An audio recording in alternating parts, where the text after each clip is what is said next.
How's it going, guys? Chris back here again with some more. We're all here in MTG Arena. Today, we are playing Vorinclex, so Voice of Hunger. We are big Vorinclex, who is one of the commanders in this game. He's one of the commanders in this format. And gotta say, don't know about all that. I do not know. So this deck, it races to number 8. All it does. And our opponent is looking at choices. Good for our opponent. I respect somebody that looks at their choices. But I don't know if they would have had a good one there. The Premier gives your opponent life, which they don't want to do. And then the runner-up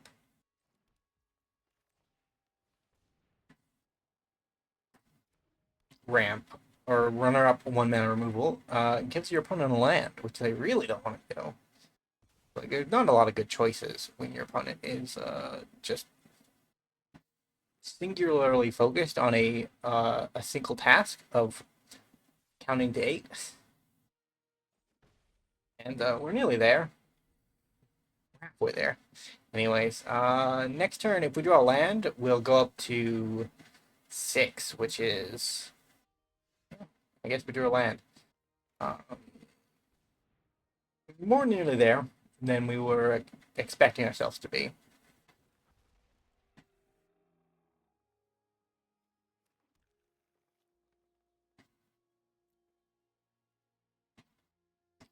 The turn after that, we can get Nyx Bloom Ancient down if we draw a land next turn. Like, that is always a contingent. And if we get that guy down, we will definitely be at 8. We will be at 21, actually, which is obscene. Autopay. Opponent. What are you thinking? You're not allowed to have mana sources that aren't lands. My stack deck doesn't work against those, so don't do that, please.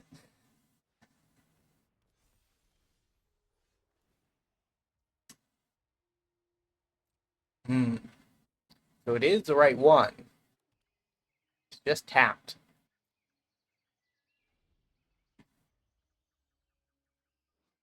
It is the highest mana value, which is 3. Not great. Not great.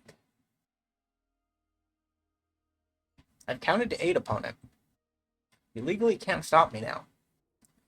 Unless they have Mana Tithe, in which case they can and probably should legally stop me. But the chances of our mono white opponent having the one available counterspell in their color is not likely, right? Like, why would they do that? Doesn't make much sense. I wouldn't respect it, honestly. Decline, opponent. You can have your treasure this turn. We're gonna do this.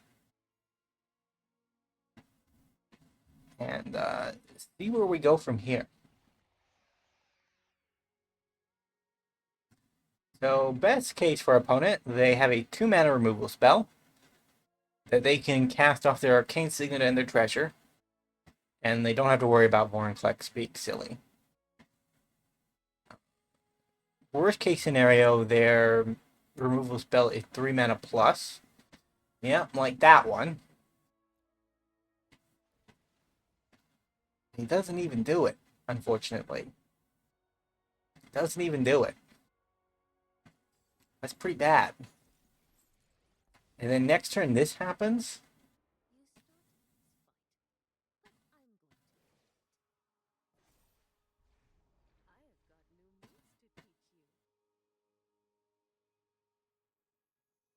Mana rocks are really good against Vorinclex. Our plan is to tap our opponent down. Do you really want to try? I would want to try. If you have at least 15 or more life than your starting life total, which is 25, you can exile your opponent's board in a one-sided fashion That is not very fun if you've ever experienced it.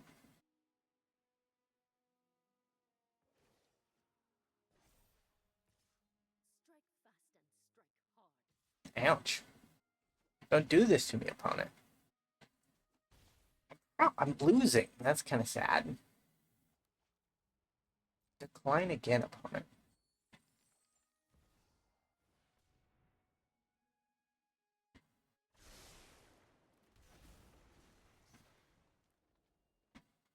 Wow.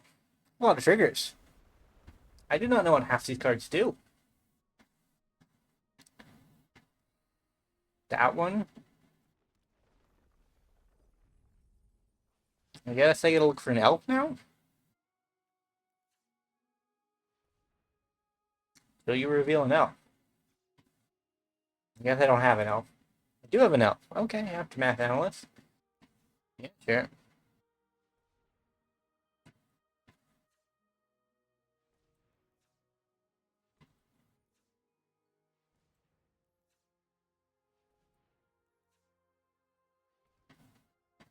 Hmm.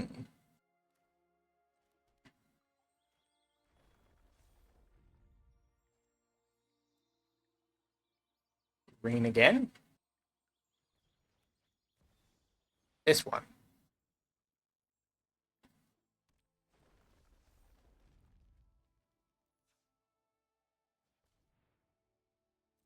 I think that's good.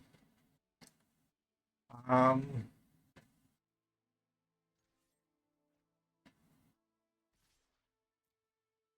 Going in with everything? Everything that I can.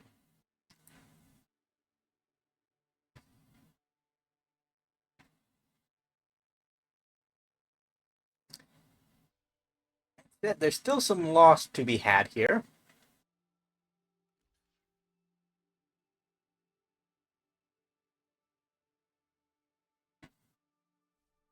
I know, I was hoping they'd do it the other way.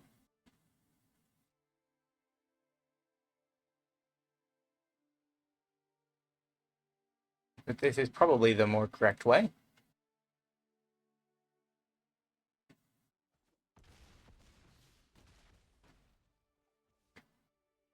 Hmm.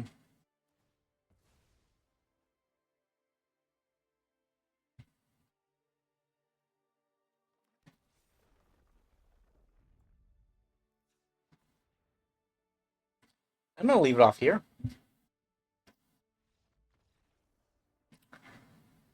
GG.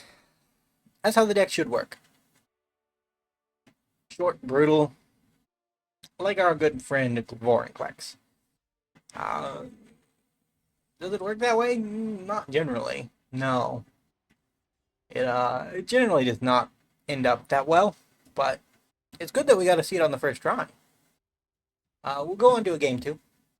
It might be a circumstance where I don't know, and this kind of gets into a topic of discussion from earlier in the month that was very prevalent because there was some commander drama and commanders. I don't know what they call it. They had a board of advisory players that basically handled the ban list for the format, and they handed that over to Wizards. Like after the controversy, whatever that was. I don't know. I'm not very invested in the Commander format, so I don't really have that much to say on that particular side of things. Um, what I do have to say on it though is about how Wizards, who has picked up the format legality of the format, is responding to it. And one of the ways that they're responding to it is now we don't know for sure if they're actually going to go this route, but the rumor mill is that they're doing basically what they've done for Brawl. They're gonna form a tier system, and nobody knows how that would work. But if it works anything like Brawl, which is what was cited as a possible inspiration for the decision, um, it's kind of crazy because Brawl is a digital format, and the way Brawls works is that every card, Commander, and 99 card alike, have a number assigned to them, and those numbers determine the power level of a deck and determine what tier it goes into. And that is just probably not gonna work in a real world setting, I don't think. Maybe, I don't know. Like, I have no experience with that, so no, nobody has any experience with that. So there's a very difficult discussion to be had there about it, right? But I think the essence of the problem is that making a not a commander, a format that's so casual in nature be based on a numbered tier system is putting a lot of extra work on the players to self-regulate the format. And I mean, we're just gonna try to get to the kill as quickly as possible. Okay. Uh,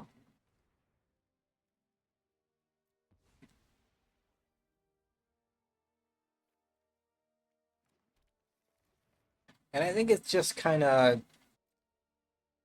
silly. It works in digital because of the nature of digital, and working in paper is going to be monstrously more difficult, and will lead to so many situations where uh, the legality of the format is in question, not because somebody intended to break the rules, but because they didn't add things up correctly, right? Your commander decks now come with a math problem attached to them, assuming that they actually copy Brawl, right? Like, they might just throw the commanders in a tier list and go from there. That would be an interesting choice. Uh, Opponent is dead. I think they have reached the same conclusion.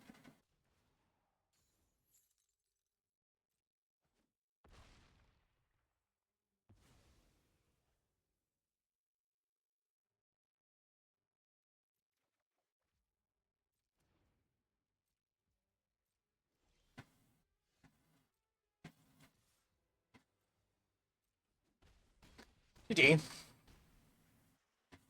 It's just a lot messier. Not as not as elegant as Wizards just picking up the banning announcements and going on from there.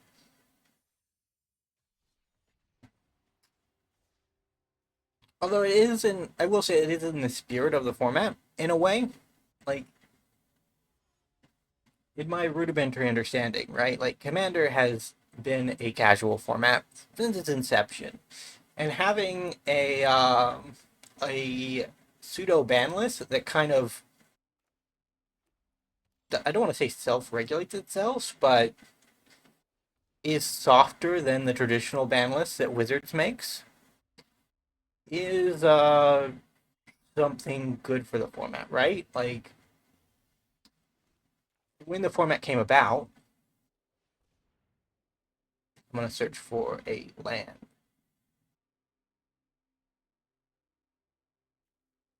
Do you work the way I hope you do? Where did you go? Shia. Shia, not a creature. No, I'm not gonna risk it. I'm just gonna get a forest. Thought about it. Wasn't worth it. We're moving on. Next turn we play Cavalier.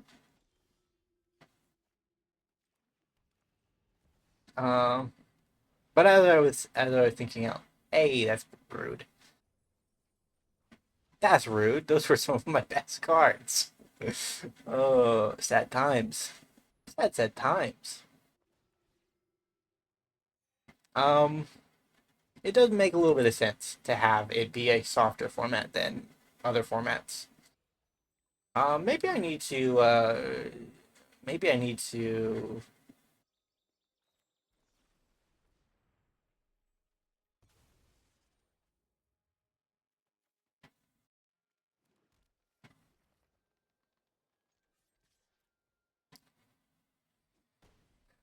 What was I thinking?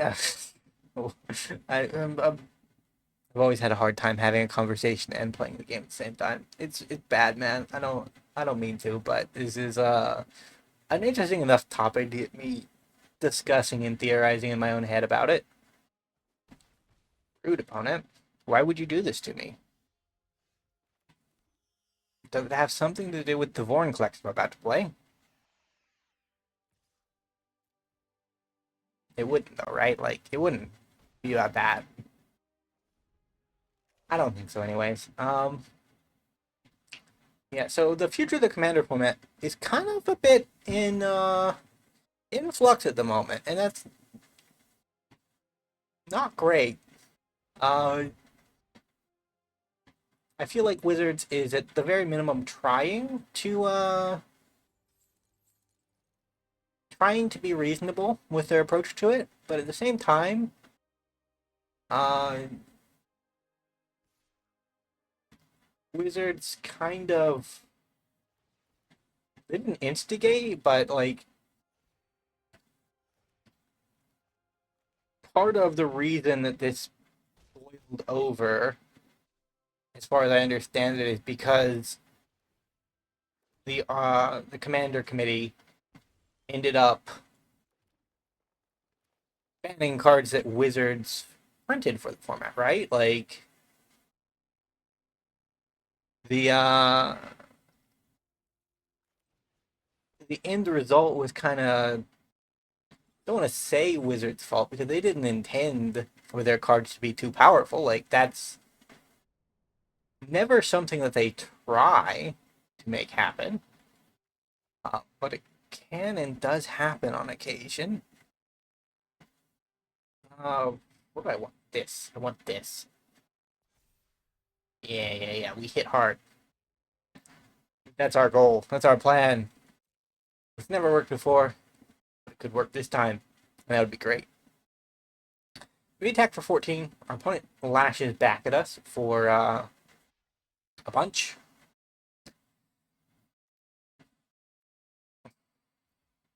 Well, they would have.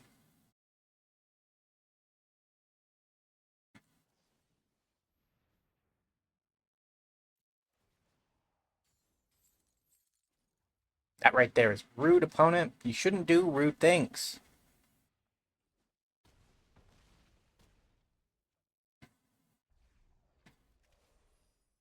Reflect on your rudeness. Um, it's kind of like bad things happened, and then worse things happened after the bad things happened.